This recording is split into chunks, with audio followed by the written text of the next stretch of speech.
Hello everyone. Today we will begin Roman art. It is one of the most prolific periods in art history of mankind. Let us understand what shall our objectives be in this chapter. Acquaint about the significance of Roman art and architecture. Know and appreciate the significance of the historical and cultural context of ancient Roman artifacts. Learn and understand the relationship between the arts and the times during which they were created. Understand the Roman point of view on art. Gain ability to interpret non-literary evidence such as art objects, monuments and inscriptions. So what are we learning in this chapter? Well, it is the following. Introduction, history, contribution of Roman culture to the world, Roman mythology, differences between Greek and Roman art, Roman writers on art. Let me introduce the geography and the space of Rome. The legacy of Rome and Roman Empire lasted for about 500 years. The city in the empire was a melting pot. The political genius of Rome was in its ability to encompass, govern and assimilate cultures very different from its own.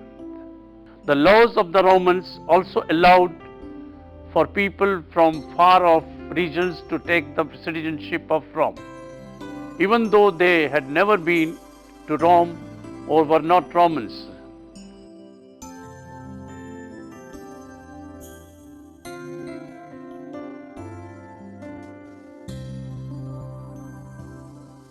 Characterized by an autocratic form of government, headed by an emperor, and large territorial holdings around the Mediterranean Sea in Europe, Africa, Middle East and Asia Minor. The Roman Empire had its capital in Rome, a great city. The Caput Mundi, head or capital of the world, signified its position as the hub of world power. We must now talk about the history of the times. When the Etruscan civilization was flourishing, the Latin-speaking inhabitants of Rome began to develop into a formidable power. For a while, kings of Etruscan lineage ruled them, but in 509 BC, the Romans overthrew them and formed a republic centered in Rome. The Etruscans themselves were absorbed by the Roman Republic at the end of the 3rd century BC, by which time Rome had steadily expanded its territory in many directions. For the next 5 centuries, Rome was ruled by 2 consuls, a senate and an assembly. The consuls were elected every year and shared the military and judicial authority for the former kings. The Senate was composed of former magistrates. The assembly consisted of citizens. At its greatest extent, in the early 2nd century AD, the Roman Empire reached from the Euphrates River in southwest Asia to Scotland. It ringed at Mediterranean Sea, Mare Nostrum or our sea, the Romans called it. Those who were conquered by the Romans gradually assimilated Roman legal, administrative, cultural structures that endured for some 5 centuries and in the eastern Mediterranean until the 15th century AD, and left a lasting mark on the civilization that emerged in Europe. Everywhere the Romans went, they took their culture with them, particularly their laws, their religion, and the Latin language. The Republic lasted until 27 BC, when Octavian, later took the title Augustus, became the first emperor. The term Augustus was originally a religious title meaning revered, but it came to mean he who is supreme. For the next 300 years, Rome was ruled by a succession of emperors. In AD 330, Constantine established an eastern capital of the Roman Empire in Byzantium, which he renamed Constantinople, now Istanbul, in modern Turkey. After this period, the Western Empire, which had kept Rome as its capital, declined and was finally overrun by the Goths in 476 AD. Let us look at the chronology now.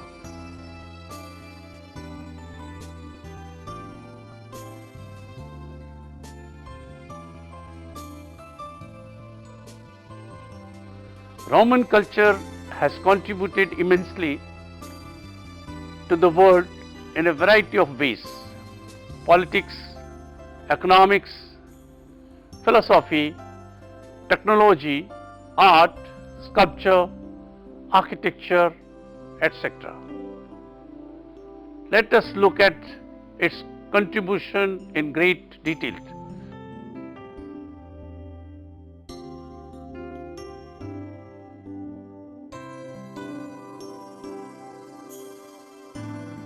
The Roman Republic left a form of government similar to the democracy of Greece, but with the ability to govern large bodies of people.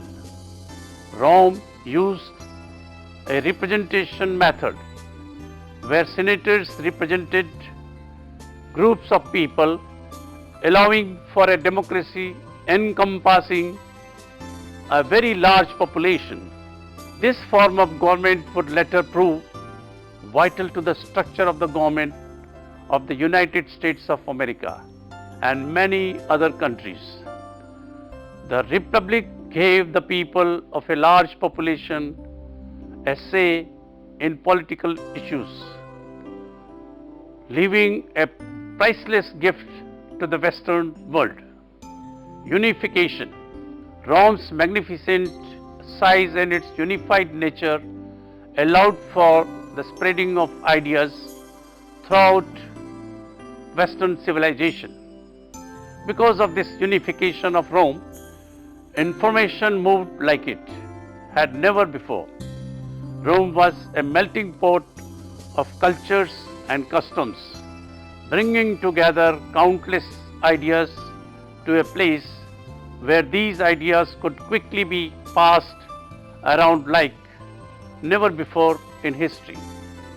Ideas ran rampant through the Roman Empire, mixing cultures and societies. The military fronts of the Roman Empire formed new cities, furthering cultural diffusion by Romanizing much of the Roman front, therefore leaving a permanent Roman mark. Though not Rome's intention, it allowed Christianity to spread and flourish throughout Western civilization. Rome, unified under one government, made possible the passing of information very quickly, thus greatly assisting the spread of Christianity. Even in the wake of persecution from such rulers as Diocletian and Maximian, Christianity continued to grow in strength. The Romans built excellent systems of paved roads, over 50,000 miles by 200 AD, primarily in the service of military conquest. These Roman roads, many of which are still in use today, were constructed with a combination of dirt, gravel and bricks made from granite and hardened volcanic lava, with strict adherence to standards. These roads promoted trade and commerce and Roman style, customs and culture were adopted. Welfare. Ancient Roman was the wellspring for many modern government programs, including measures that subsidized food, education and other expenses for the needy. These entitlement programs date back to 122 BC, when the tribune Gaius Gracchus instituted La Fumentaria, a law that ordered Rome's government to supply its citizens with allotments of cheaply priced grain. These generous handouts helped Roman emperors win favor with the public, but some historians have argued that they also contributed to Romans' economic decline. The growth of Roman Empire spread Latin language throughout Europe. The Latin language became predominant in the Western Empire and became the foundation for Portuguese, Spanish, French, Italian and Romanian language. Latin also influenced other languages used in Western civilization insofar as the words used are concerned. For example, English, because Latin was the language of the Roman Catholic Church and academics, it naturally influenced other languages, even the non-Roman languages too. Law. Romans' most lasting and great contribution to the Western civilization is the law. With the expansion of the Roman Empire, the Romans came to accept that laws should be fair and equal to every person, whether wealthy or poor. The principles of justice were based on common sense and practical ideas. It is the Roman legacy that every person had the right to receive equal treatment under the law. Every person was believed innocent unless proven guilty. These principles are the foundations of many legal systems across the world now. Battlefield surgery.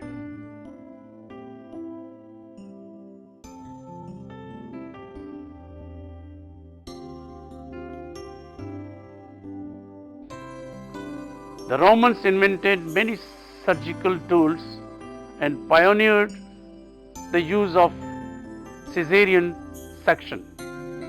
But their most valuable contribution to medicine came on the battlefield.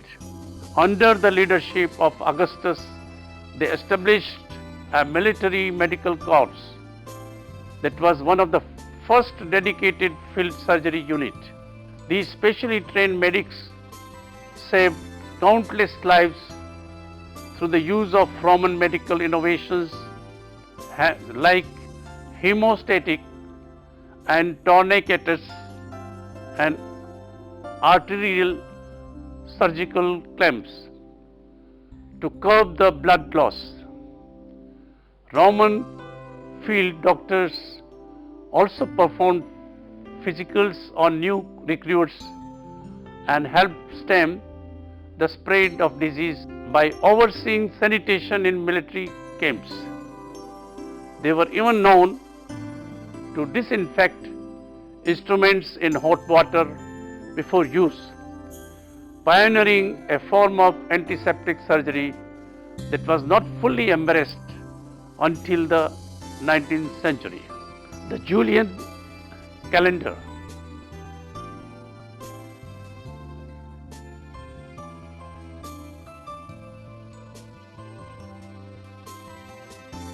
when Julius Caesar and the astronomer Sosigenus instituted the Julian system of align the calendar with the solar year, Caesar lengthened the number of days in a year from 355 to the now familiar 365, and eventually included the 12 months as we know them today. The Julian calendar was almost perfect, but it miscalculated solar year by 11 minutes. These few minutes ultimately threw the calendar off by several days. This led to the adoption of the nearly identical Gregorian calendar in 1582, which fixed the discrepancy by altering the schedule of leap year. Roman arches.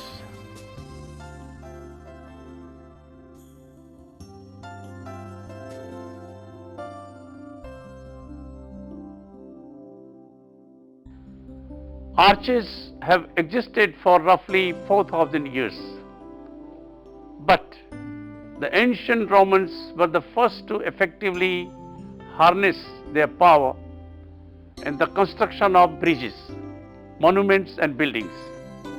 The ingenious design of the arch allowed the weight of buildings to be evenly distributed along the various supports, preventing massive Roman structure like the Colosseum from crumbling under their own weight. Bound books.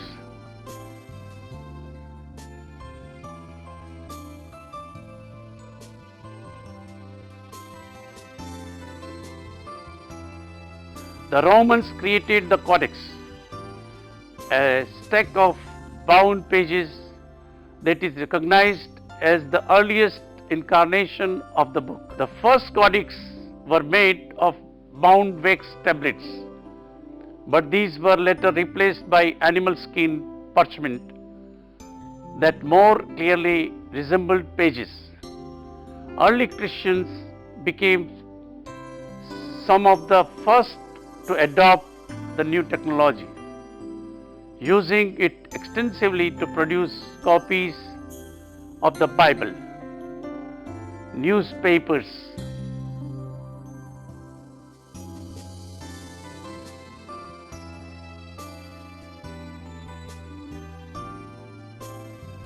the Romans were known to contribute to public discourse through the use of official texts detailing military, legal and civil issues, known as Acta de Roma or daily acts.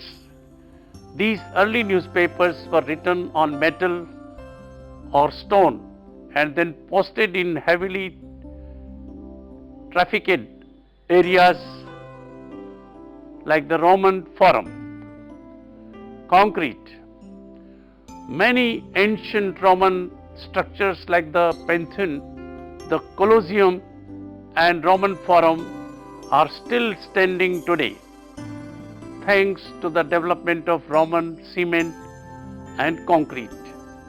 The Romans first began building with concrete over 2,100 years ago and used it throughout the Mediterranean basin in everything from aqueducts and buildings to bridges and monuments. Aqueducts.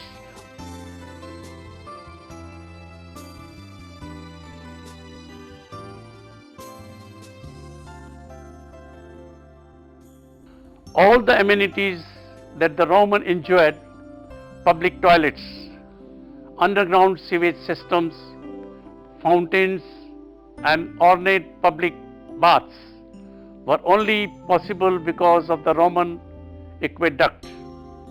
First developed around 312 BC, these engineering marvels used gravity to transport water along stone, lead and concrete pipelines and into city centers.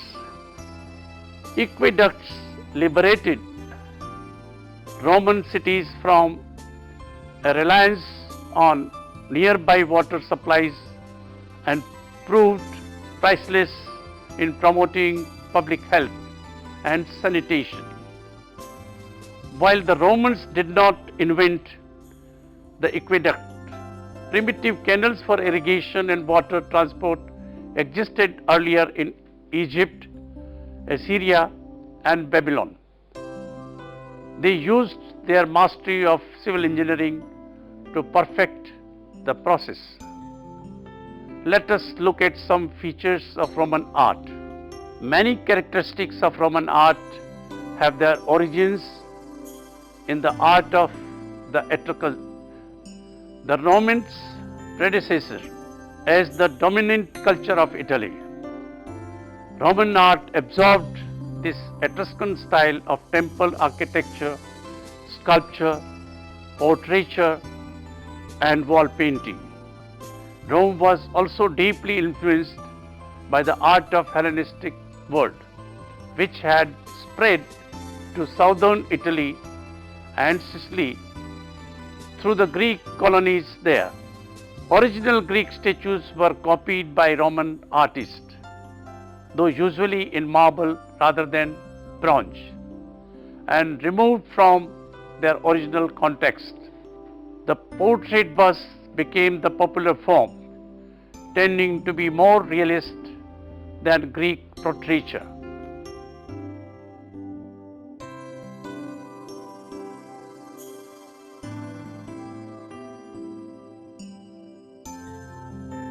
However, Roman art also had its own original contributions compared with Greek architecture. Roman was more secular and utilitarian and showed an interest in grandeur and scale, for example, in Colosseum and public paths in Rome.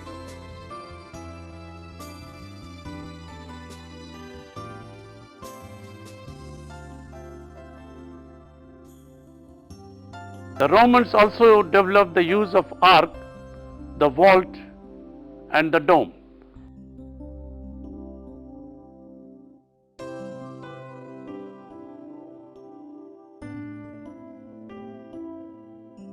Triumphal arch was another Roman invention that was revived in the Renaissance and stands as an important example of Roman civic and monumental architecture. The triumphal arch used relief sculpture and inscription to carry its historic and commemorative messages, and this narrative technique decorated the entire surface of the commemorative Trajan's column. Relief sculpture was also used for funerary art. The Romans developed the use of mosaic decoration from the Greek example, and with wall painting, it became an important aspect of patrician domestic decoration. The best surviving examples being from Pompeii and Herculaneum.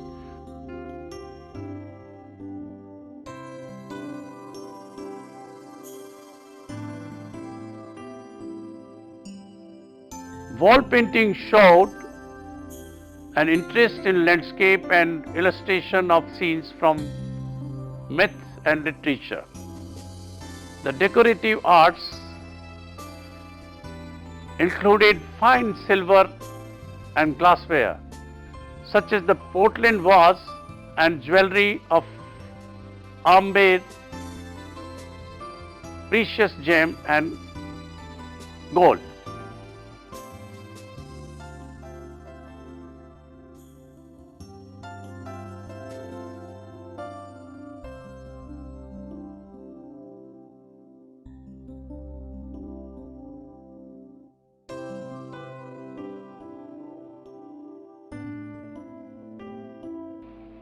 Alongside baths, basilicas, amphitheaters, warehouses, forums, circuses, stadiums, and other utilitarian buildings were built.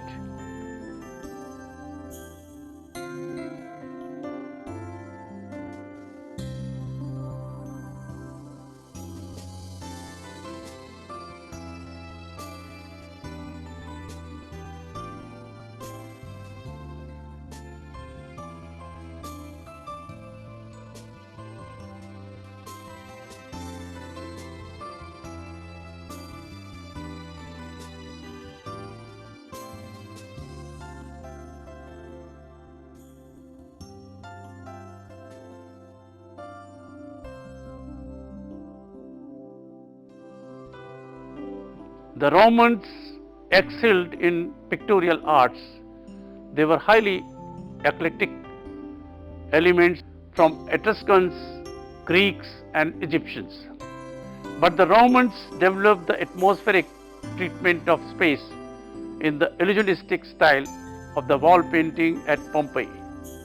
In contrast to the two-dimensionality, disinterest in the background of Greek painting.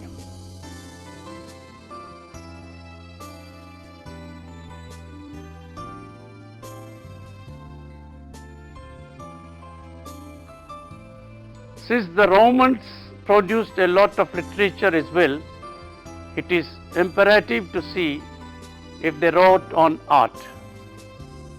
Well, they did.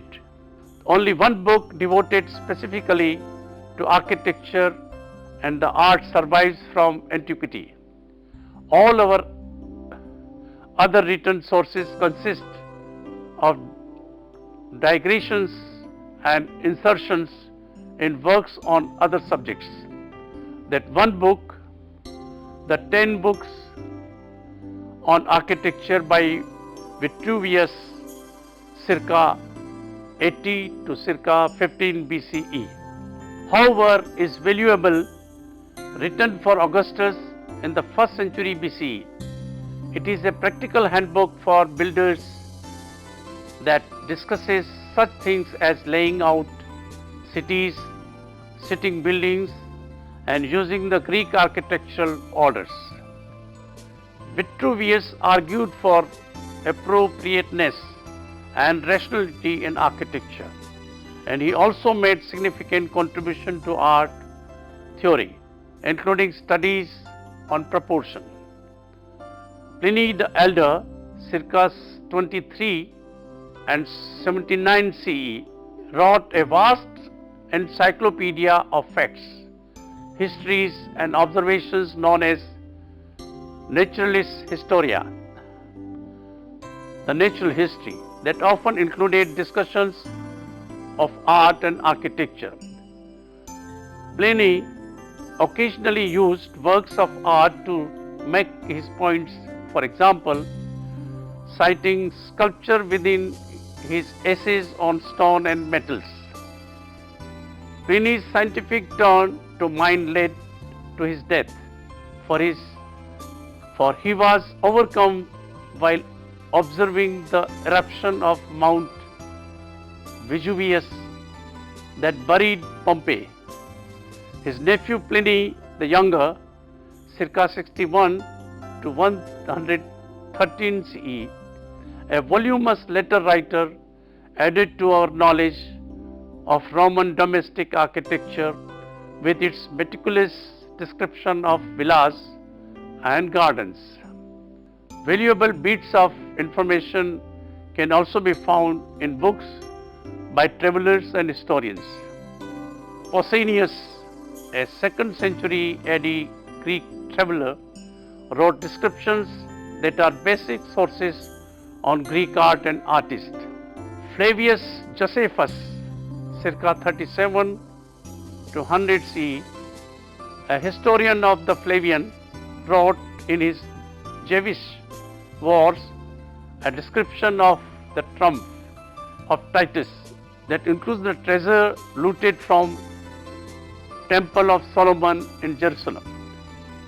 Lastly, let us compare Roman art with Greek art. There were important differences between the Greek and Roman approaches to history, which in some sense, parallel the differences in their views of art. Greek art was a model throughout the Mediterranean and provided a classical ideal. In Rome, art had its local styles, but the Romans continued to be influenced by Greek sculpture, painting, and architecture. They identified their own gods with Greek gods and adopted Greek iconography. Although Greek monumental paintings have survived only in fragments, they too influenced Roman painters, especially in the Hellenistic period. Greek art tended towards idealization, but Roman art was typically commemorative, narrative, and based on history rather than myth. As in the Hellenistic style, Roman portraits sought to preserve the features of their subjects. They went even further in the pursuit of specific likeness, making waxed death masks and copying them in marble. The purpose of Roman portraiture was genealogical, connecting present with past, just as Aeneas connected the origin of Rome with the fall of Troy, and through his mother Venus with the gods. The Roman interest in preserving family lineage by which individuals trace their descent. Portraits, whether sculpture or painting, thus had a twofold function. They both preserved the person's image and contributed to the history of the family. Similarly, Roman reliefs usually depicted historical events commemorating the actions of a particular individual. Most commemorative reliefs adorned architectural works, and it was in architecture that the Romans were most innovative.